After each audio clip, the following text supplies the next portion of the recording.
everybody. Welcome back to the Coffee, Yarn, and Dinosaurs podcast. All of my information can be found below, so I'm not going to go through the normal podcaster spiel about where you can find me. Long story short, I am a knitting and crochet designer, and I also dye yarn, but I haven't dyed yarn for 3 months, so this isn't going to be about dyeing yarn. Welcome. I'm really excited that I can be back podcasting with you. I believe the last time I was podcasting, school was still in session, so I was still cyber schooling my oldest. My husband was not in work, so I had plenty of time to be doing things like podcasting and videos all the time. He is now back to work. Cyber school is out for the summer. Today is Friday, June 26th. Yes. And I have the kindergarten song going in my head. Today is Friday, today is Friday. It's great. Thank you, kindergarten teachers, for having these songs perpetually stuck in your heads. So, today funny story. I usually drink instant coffee because I'm terrible, but I recently discovered that a knitwear designer I like also roast coffee. Also roast coffee. So, I am currently drinking Bravewood Beanery, and I will link. I'm drinking Bravewood Beanery's something blend. I'll link it. It's really, really good. She has sample packs, which I love. So if you're not used to buying hand roasted coffee, or you don't know which roast you like, or you're like, oh, this is just a new company and I would really like to try it out before I buy a ton of it, she has sample packs, and I love that. So that is what we will be doing right here. Oh, water is also along because I'm trying to drink more water. Oh my gosh, I still have the sock on it. Okay, funny story. This, you're probably like, Ruth, what's up with the wonky water bottle cover? This is actually a brioche slipper. And if you've watched this podcast, I want to say like last Christmas, I knitted a pair of these for, I don't know, maybe my sister's friend. And like you can see, it's a functional slipper. But this one I knitted too big. So I made the pair and I had one slipper left over, and I think one of my kids put this on my water bottle one day, and I realized that it worked really well to soak up the condensation because I'm American and I put tons of ice in my water bottle. So I realized that it worked really well, and the heel of the slipper just hops right up over the handle, and I can still open it up. So, you know, if you ever knit a single slipper, water bottle cozy. Ta-da! That I didn't intend to show you, it just happened to be there. So first of all, let's talk about what I am wearing. And what I am wearing is my Manna top design.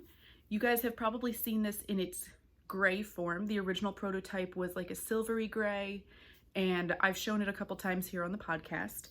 I'm gonna stand up so you can see this. Whoops, kicking the tripod. There's lace on the bottom here. I don't have a zoom, so we're gonna manually zoom out. Ta-da! Check that out. And we're gonna manually zoom back in.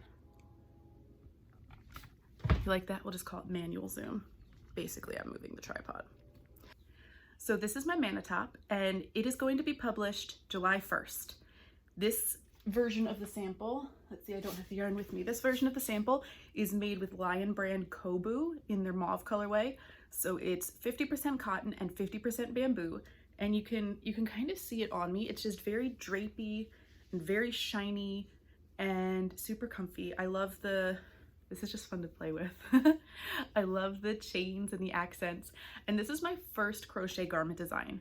I've been working on this over a year.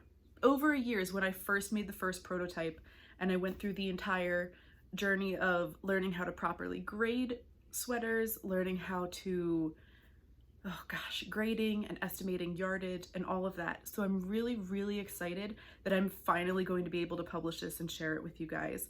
It has been through tech editing, it has been through testing, and basically all that is left is I need to go out and take good photos of this. and then I can publish it. So that will be available in about a week because I have to take pictures, you know, ta-da! So really, really excited for this. This comes in either 7 or 8 sizes. The largest size is a, shoot, I should have this in front of me. The largest size is, I believe, 64 inches in the bust, and I think the smallest size is 34. So, ta-da! And it comes in 3 lengths. I am wearing the longest length, which is like mid-hip. Here's my, there you go. There's my hip bone. There's the bottom of it. So it comes in a cropped, which lands almost right below the bra line. So there's a cropped, a medium, and a long. And of course you could obviously customize that to any length you want because you're just adding rows or removing them. So very, very good. Yeah, I don't know what else to say about this. I just really like it. And I love seeing my testers in it. I love seeing that it actually worked. The math worked in my head and on the spreadsheet, and the tech editor said that the math would work, but it is a totally different thing to do something in theory and create all of the math in theory versus to see other people making your design and be like, aha, oh my gosh, it works. So this is done. I finished this. I finished the 2 blankets that I was working on last time for my sister-in-law's baby shower. I'm going to insert some photos and some video here because obviously they have been given to her for her babies. She had her twins. So the blankets got done before the twins got here, which is very exciting. So I will insert some photos, some videos, and you guys can take a look at that. Next up, I'm going to show you some of the things that I am working on. To start off with, we have this. This is totally new from last time. I had not even started this last time I podcasted with you guys. And this, funny story, this has actually been tested and published already. So this is a blanket design called Solar Kaleidoscope that I have published. And it's a scrappy blanket. So in the center of the scraps, or in the center of the blanket, you have these little sunshine shaped circles, and they are created by holding sock yarn double. So I'm having a ton of fun with this blanket because there's so many different ways that you can combine colors even from the same skein of yarn. So what I have is I have all of my scraps and my partial skeins in this bucket. And some of them, like this is the end of a bunch of scraps wound together into a giant cake. Some of them are just little tiny balls of yarn. This one was a sweater that was frogged that was fingering weight held double. So this, I'm just gonna have a crap ton of these teal and yellow ones. And that's totally okay with me. And it's just, okay, here's another scrap cake. Sometimes I like to wind the scrap cakes like this, and then I'll just pull one strand from the inside and one strand from the outside, and it's just like you get what you get. Like what colors are gonna show up? I don't know. Will it change colors in the middle of the starburst? I don't know. Let's find out. So it's really, I enjoy it. And then the circles you wind up with are like this. So I'm doing a whole bunch of circles,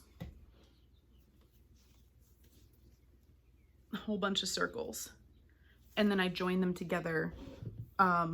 Once I have a bunch of the circles made, I join them together because I like to be able to sort of pick and choose where I'm gonna lay them out in the blanket. I like to have similar colors together, so it's like there's some blues here, and the blue transitions into like some orange and green and blue and orange. So you can kind of see the color progression as it goes across the blanket with random contrast in there. And I'm really, really enjoying it. So Solar Kaleidoscope, this is available on Ravelry, Etsy, and my website. And while we are here, let's talk about Ravelry. If you already know what's going on with Ravelry, or if you're watching this later and I am dating myself and things have been resolved, you can either watch it for, you know, information's sake or historical sake or whatever you want to call it. But right now, June 26, 2020, there is an issue with the Ravelry website. They rolled out an update with very, very little warning. There are people now, 10 days later, who still do not realize that the website has been updated because they are not on Ravelry every day. There are some issues with the update. Almost immediately after they rolled out the update, people began reporting migraines, severe headaches, nausea, and 7 people to this point have reported having a seizure after using Ravelry's website. I am not a medical professional. I am not a disabilities advocate, but I do know that when people tell you, I have used your site and it is damaging my health, that you should listen. People have been providing feedback to Ravelry for the entire time.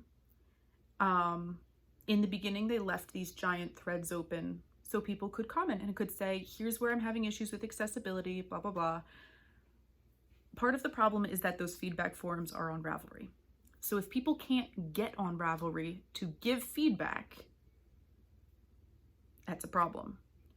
Problem number 2, Ravelry has released statements saying we refuse to make the old classic look the standard.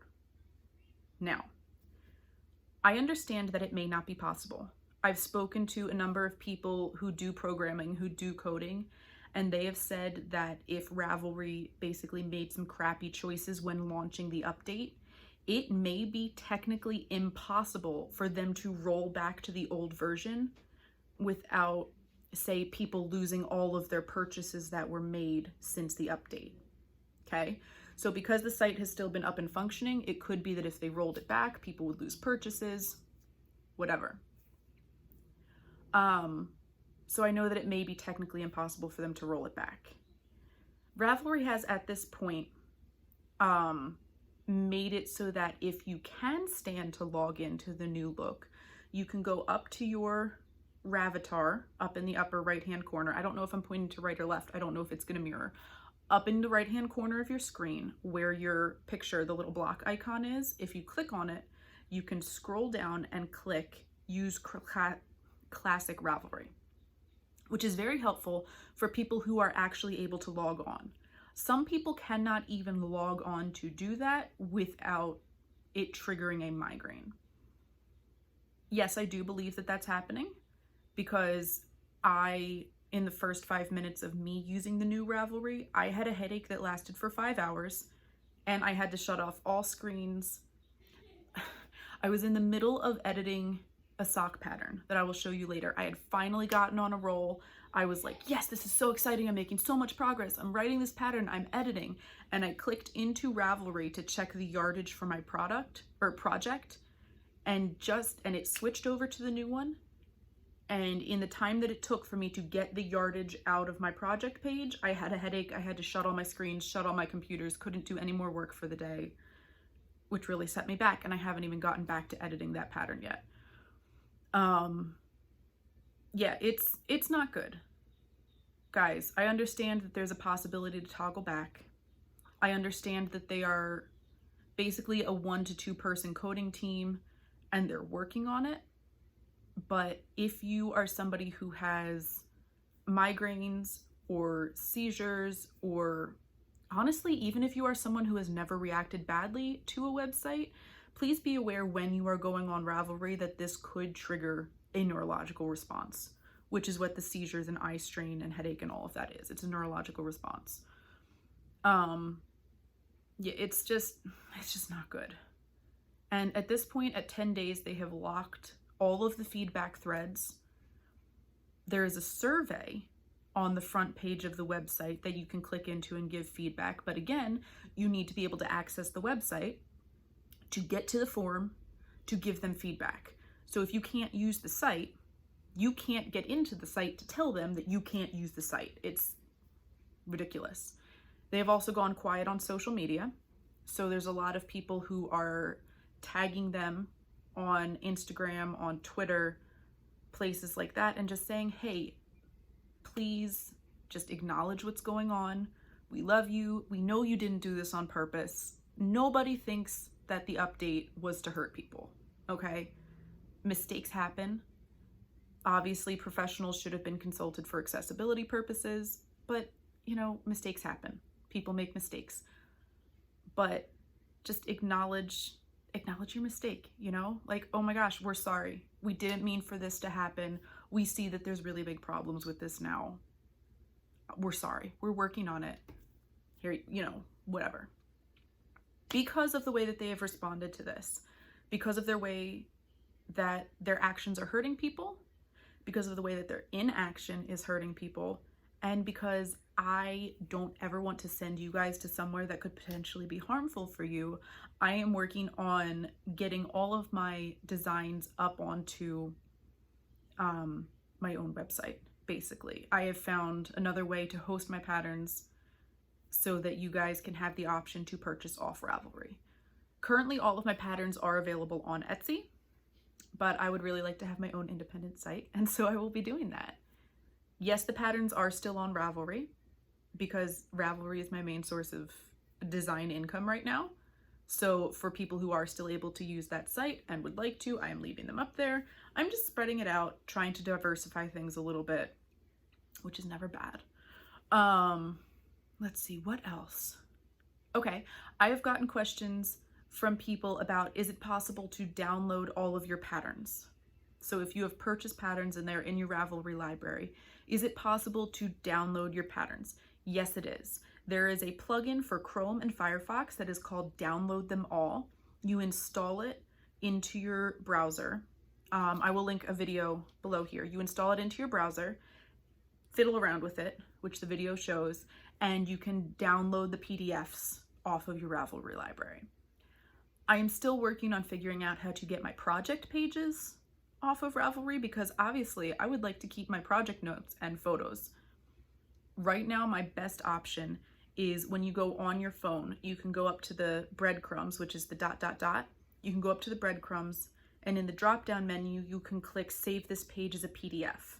So you could download each project page individually as a PDF and store it somewhere, which I have almost 550 project pages on Ravelry because I have been on there since late 2007 to early 2008 when they started. So that is a lot, and I would really not like to do 550 project pages individually, but if there is no other solution, I will do it. And I will keep you guys updated if I find a way to download all of the project pages. I did try Ravelry's way. When you go up into your Ravatar, the box that is your photo for your profile, there is a section that says export data. And I was like, oh, sweet, this is good. Export data. And it says, okay, export project information. But when you export the project information, all it gives you is the metadata in a .json file. So it's basically the coding for your project page, if I understand correctly. I'm not super tech savvy, but I'm trying to learn really fast because I'm building my own website. Hang on, I'll go there in a second. Tangent focus. As far as I understand, there is no way to download the visual project page as we see it now, even though they claim you can download project information. So let's see, what else? Another question I have gotten is, does this mean, Ruth, that your patterns will no longer be available on Ravelry? My patterns will be available on Ravelry, on Etsy, on Lovecrafts, on my website. So there's going to be a whole bunch of options for you. Does this mean that Ravelry is going away? I don't know what's going to happen to them, to be frank, because they're not responding. The website is causing people physical medical harm and they are not responding. So I have no idea if they can dig themselves out of this hole. I really, really hope they can, because I have enjoyed using Ravelry for almost 15 years. So I really sincerely hope that they can dig themselves out of this hole. I do not have any ill will towards them. I don't hate them. I don't, hope that the website just goes up in flames. I really, really hope that they can find a way to salvage this, because it's Ravelry, and it's meant a lot to a lot of knitters and crocheters and craft people over the years. Long tangent. Oh yeah, website building. So if you are a designer and you need to know, okay, I want to get my patterns off of Ravelry, or not even off of Ravelry. Ruth, how are you building a website? How are you getting your patterns somewhere else? The solution that I have found right now is a website called PayHip. And on PayHip, the best feature about them is that they handle the VAT tax for you. VAT, value added tax. It's an EU tax. For us, it applies to the sale of digital goods. So you should know about VAT tax if you are selling patterns. If you do not know about VAT tax, it's VAT. Go do some research. Yeah, it's still 5 years later, all the information is still really confusing and a pain in the butt, which is why I am going to PayHip, because there is literally a little button that you click, check, please handle this for me, and they handle it for you. It's amazing. So I'm going to be building, importing my patterns there, and then I will link them back to my own website, which I am formatting in WordPress. And it's very, very easy. I have the most basic payment plan, designers. I have the most basic payment plan. I do not have to pay extra for commerce because I'm taking the code, the CSS button code, and inserting it into the web page. It's very easy. It's copy and paste. You can totally do this. Don't be intimidated. It's like drag and drop, copy paste. You put it in there and there's a button that your customers can click to go over to PayHip. Problem solved, right? You can just click, go over there, and it's great. So I am working on getting that up. It takes a while because, as I said, I am not super duper tech savvy, but we're getting there. We're making progress. This might have to turn into its own video because I just talked for like 15 minutes about it. So anyway, solar kaleidoscope. Yeah, also, ta-da, all my ends are still needing to be woven in. There's the pretty side, solar kaleidoscope. Available in lots of places. Don't go to Ravelry if you have seizures or headaches or anything like that. Disclaimer. And tangent for a very long time. So, goodness my gracious. How are you guys doing? How you doing? How's the Ravelry thing affecting you? I know lots of people, you probably already know about this if you follow me on Instagram, because I have been slightly shouting about it over on Instagram. Let me know how it's going. If you're a designer and you need support, you need help, come talk to me. I am here. If you are a Ravelry user and you are one of the people who cannot get in there to get your stuff, there is a user called, what is her name? Evanita Montalvo, perhaps? I will link. She has created what is called a skin on a Firefox and Chrome plugin that is called Stylish. So without accessing Ravelry, you can go to Stylish, search for Ravelry, and apply her formatting to the Ravelry website, so you can then go into Ravelry and download your stuff. She is not one of the Ravelry coders. She is a user, so don't go blow up her inbox and be like, oh my gosh, why did you destroy Ravelry? It looks so terrible, meow, meow, meow. No, she is a Ravelry user who, out of the goodness of her heart, is using her skills to help make the site functional when the Ravelry coders are not doing that for their own users. So she's a good guy. Don't go yell at her. I will provide links for how you can do that and be able to access stuff. On to the next project. And I won't have to go on that tangent again. I really do want you guys to know though, because I do care about your safety and I care about providing patterns in a way that's accessible for people to use. Because, hello, if somebody says, you're hurting me, my reaction is gonna be, oh crap, let me stop doing that. Not, too bad, sucks to be you, which is basically what Ravelry is doing, and I don't appreciate that. Projects. Oh, here, let's see. You guys want to see the pattern that I was editing when Ravelry went screwy? Is this beeswax sock. you have been around indie designing for a while, you may have come into contact with Amy Vandelar's beeswax set.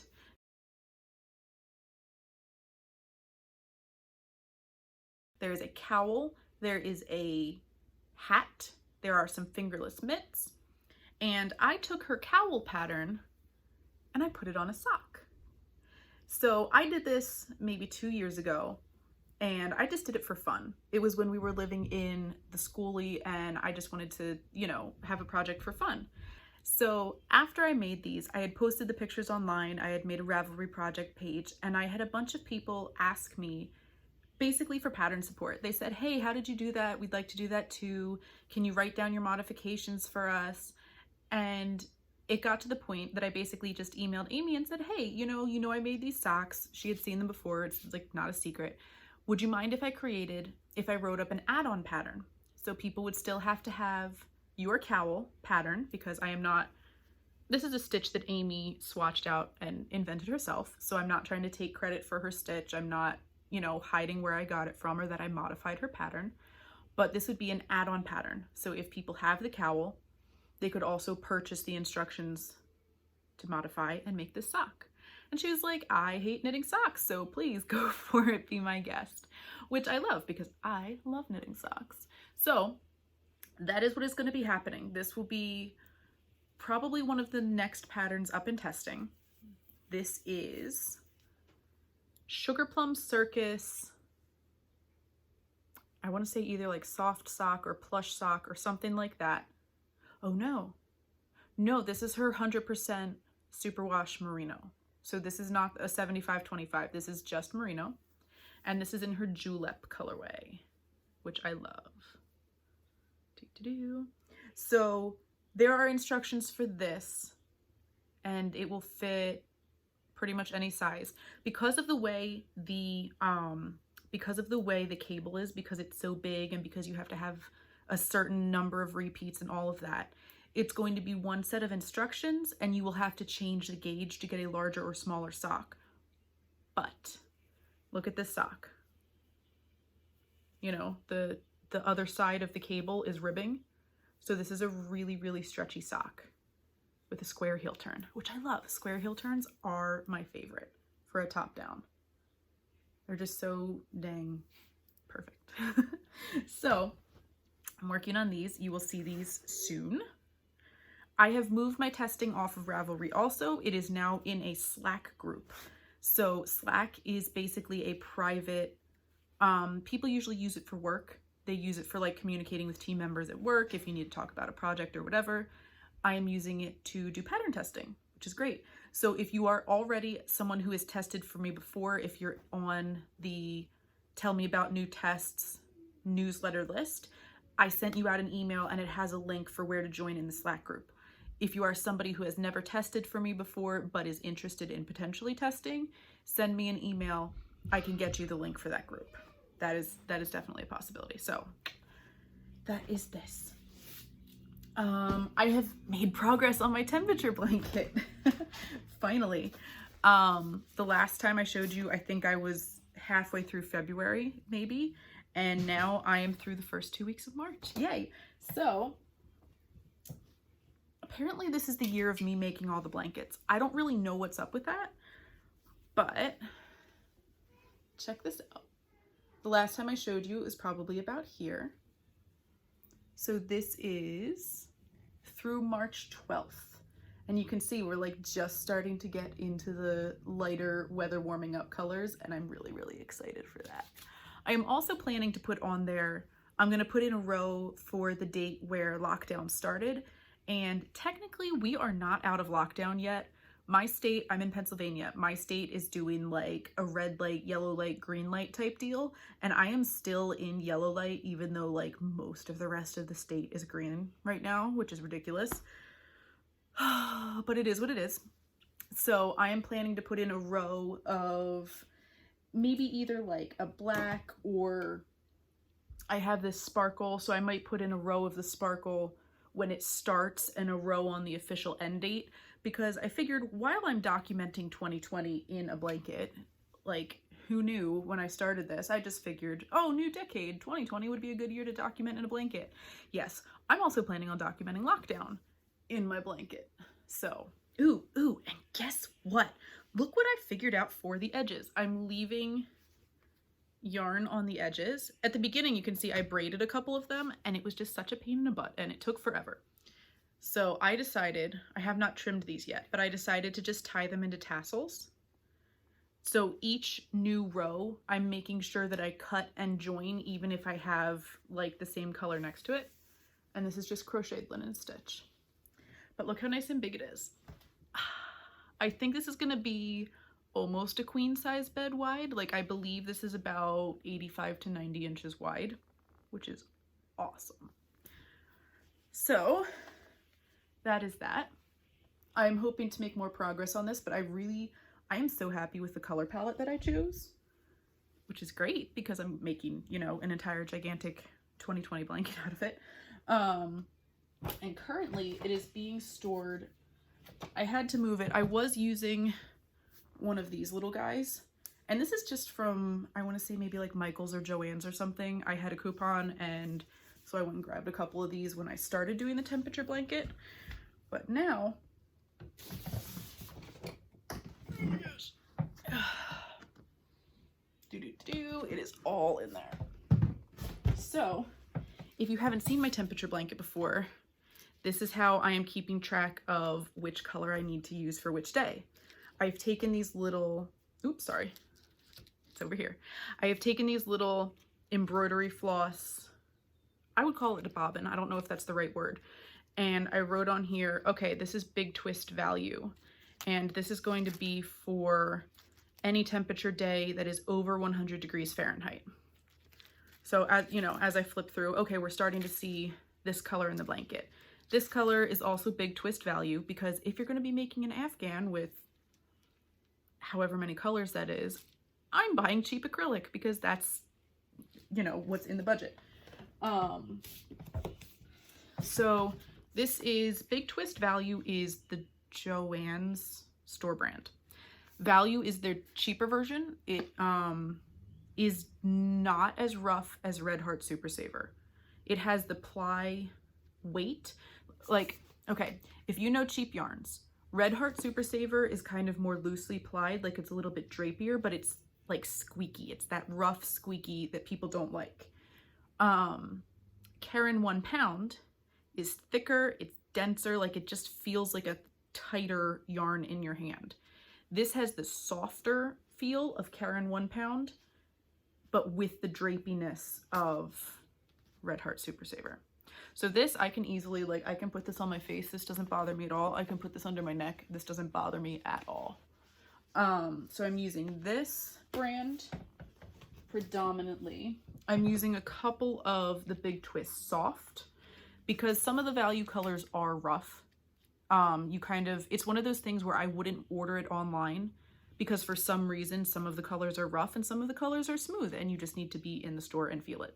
So for the ones that felt rough, I chose some Big Twist Soft.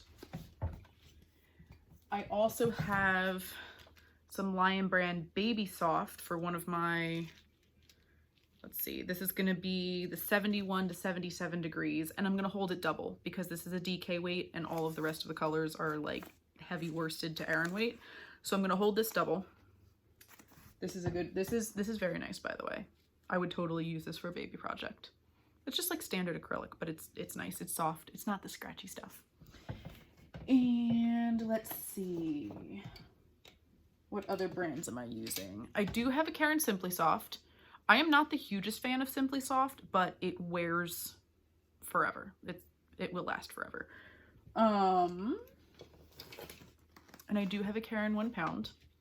This is a softer one, and I like it. So basically, I'm not using all one brand. I'm not using, like, I see people and say, oh, I'm using, you know who's doing a really pretty blanket? Tony from TL Yarn Crafts is doing a temperature blanket, and she's doing it all in, I think, Knit Picks Swish worsted, and I love Swish. I just cannot afford to spend that many dollars on a blanket because that would be quite the expense. So I'm doing these. So I didn't really stay married to one brand. I just picked whatever seemed like it worked. And then when I got home, I lined them up. So I lined them up in the cart at the store, and then I just wound them on here and made notes. So that is my temperature blanket. I only have like 2 more to show you. Something else I've been working on that you may recognize if you've been around for a while is this. This is, I have to be really gentle with it because of the stitch that it's using and that I'm in the middle of a row. This is the Dolce Vita pullover by Marcela Chang. And I'm gonna put a picture in so you can see. It looks totally different when it is on somebody's body, because right here you're kind of probably just like, oh, this is like little scrunchied up lace, what are you doing with this? But when it's actually on a person, it looks so cool. So picture now, future self.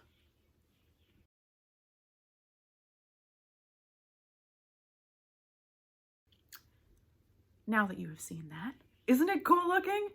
So the yarn that I am using is yarn that I dyed. This is Fearless Feet Fiber Co. BFL. I think this is the BFL base. The colorway is Whirlpool Galaxy, and I love it. It's just all blues and pinks and purple, and it's just really fun.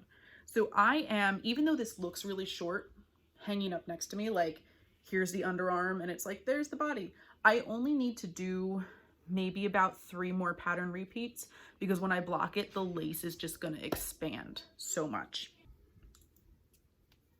So I think what I'm gonna do with this, because it's summer and because I've been working on this for about a year already, is I think I'm probably just gonna pick up around the arm and maybe work, I might either work a little bit of stockinette so it rolls like this, so I could just have that rolled edging, or I might do a couple rounds of ribbing so it'll pull the sleeve in a little bit more.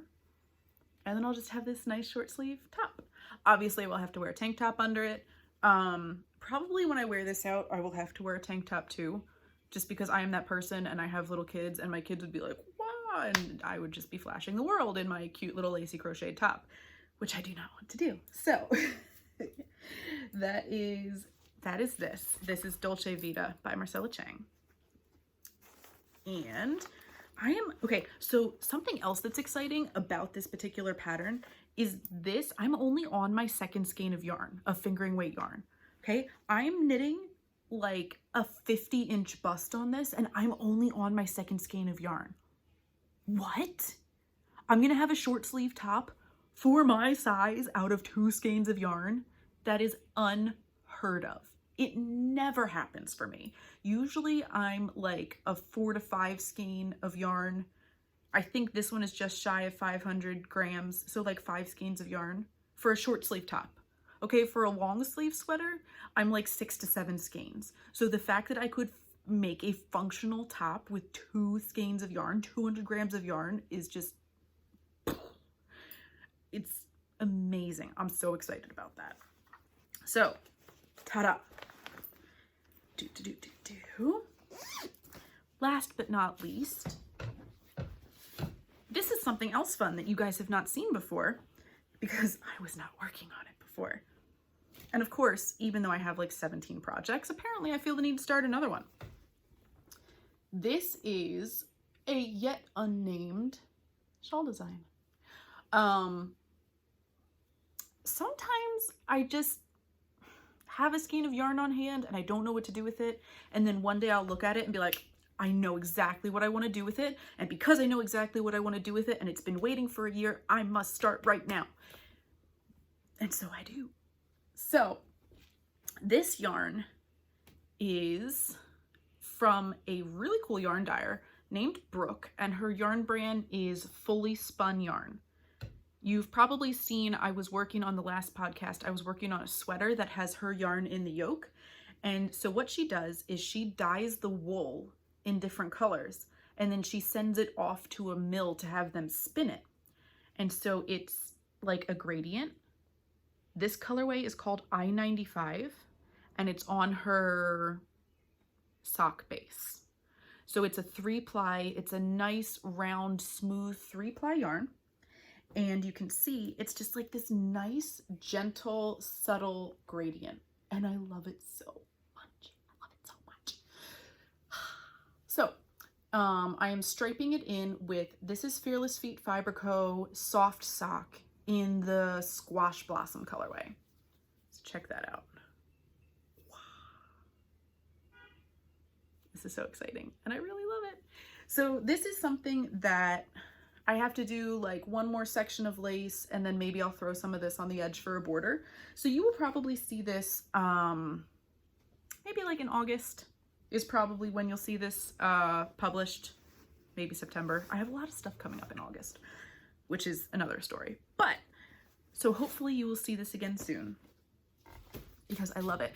And this has been that shawl has been kind of my relax project along with Solar Kaleidoscope, because you get the pretty patterns like with this, you know, you get the fun patterns, like you get little circle, you get the feeling of completing something because you're completing motifs and joining them on, but it's not something you have to think about real hard. And the same thing with the shawl, like it's lace and it's really pretty lace, but the way that it's written and the way the stitch works, you don't have to think about it too hard. It's really super intuitive, so it's relaxing, but with the gradient yarn added in, right? The gradient yarn added in makes it interesting because you can see the colors changing as you go, and then just striping in the other yarn for fun. I just love it so much. So that is what I am working on. Something new I have never done with you guys before is I want to show you what I'm reading. Woolberry Fiber Company put up a photo, I guess a story on Instagram, and she's like, hey, I'm about to start reading this book. And I was like, that looks very interesting. So this is called Fitzwilliam Darcy, Gentleman. It is a 3-part book, and it is the story of Pride and Prejudice written from Mr. Darcy's perspective.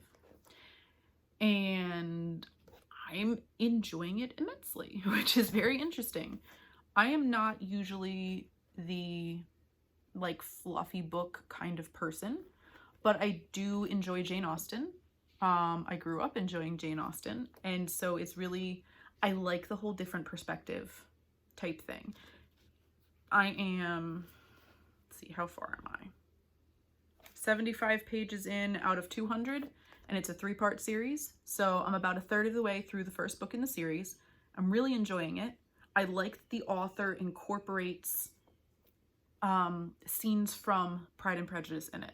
So she does take some of the wording and some of the scenes and insert it into the book. So you get the feeling of accurate overlap. If you're familiar with Jane Austen, you get the feeling of overlap from a different perspective.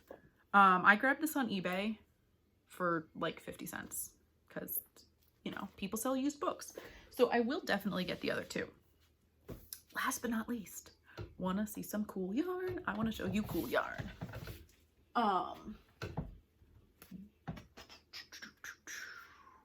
This is from at Haynes House Yarn. Terry dyes really cool yarn, and I like it. And she was putting out shawl kits for a designer called Casapinka, who put out a shawl that I'm not planning to knit because it's not my style, but I saw the shawl kit and it was for fingering weight yarn. And immediately my brain was like, but what if we buy it in bulky and design something ourselves?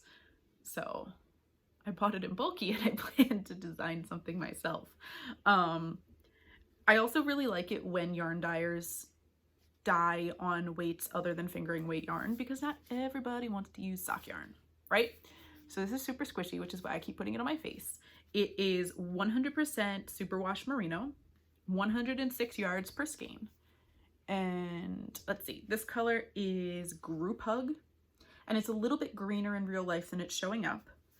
And this one is called All This Good Lovin'. And, oh, that's not good. That's not the right color. This is the right color, next to my face. So those are 2 things that I have grabbed recently. I have a video up about these yarns, hobby yarns. I have the unboxing video put up. So I'm not even going to show you guys this.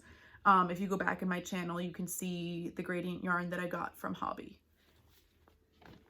There. I snagged some Sugar Plum Circus. This is her Fox colorway. You guys know I love Jensen's yarn. This is not a surprise to you. You see Sugar Plum Circus on this podcast probably almost every episode at this point because I just enjoy Jensen and I enjoy her yarn. So this is her Fox colorway. And it's just this really pretty, it's like a fall color, but even though it's the summertime, I want the fall color. So this is Merino Sport. And I got 3 of them. And because I'm able to do that Dolce Vita sweater in like 2 skeins, I'm hoping that maybe I can knit myself like a short sleeve tee out of 3 skeins because that's what she had left. So we'll see. So this is Fox from Sugar Plum Circus. And something else that I just really wanted to try is she got a Surrey lace base. And I was like, Jensen, tell me about Surrey. How does it feel compared to not cashmere? How does it feel compared to, lost the word. The thing that everybody holds double, mohair. How does it compare to mohair? Because to me, mohair feels a little bit too scratchy and I don't really want it up against me. And she was like, oh, no. Don't worry. This isn't like mohair. It's like petting a baby bunny and you just want to squish it. And I was like, I love baby bunnies. Let's go for it. So this arrived and you guys, it's so fluffy. It's so fluffy. I just love it so much. This is her Narwhal colorway. And it is so freaking fluffy. So it is a lace weight. It is 74% baby Surrey alpaca, 26% silk, 328 yards per 60 grams. I got 2 of them. And I'm going to use it with this. Is that not going to be gorgeous? It's going to be amazing. I think this will probably be a shawl too because I want this against my face. So this is something that I'm totally okay with wearing against my neck. And I have fairly sensitive skin, but I can sit here and be like, oh, fluffiness. I can't do this with mohair. With mohair, this would drive me absolutely insane. But with the Surrey, I'm okay, which is awesome. So I'm gonna do it with this. This is her Demoiselle colorway. There's fluff on the yarn. Demoiselle colorway. And it is her merino 4-ply base. So this is the same base that I'm doing the socks in. So I know it has really good definition. And 438 yards per 100 grams. So just look. It's gonna be so cool. So that is pretty much what I have to show you for stash acquisitions. Let's see. Yeah, I think we're good because it's probably about a 45-minute to an hour-long podcast at this point. So if you have questions, if you want to talk about stuff, if you want to talk about Ravelry or yarn or Surrey, or if you're like, hey, thanks for telling me about Surrey yarn because I haven't tried it because I didn't know if it was going to feel like mohair. Let me know. I love to hear from you guys. I love to chat back with you. It's pretty much why I do what I do, so you can see my face and we can talk about stuff. Yep. If you like what you see, you can follow. If you don't want to follow, don't follow. If you want to get notified, there's a bell. You can click it, turn it on, get notifications. You will see when I put videos up.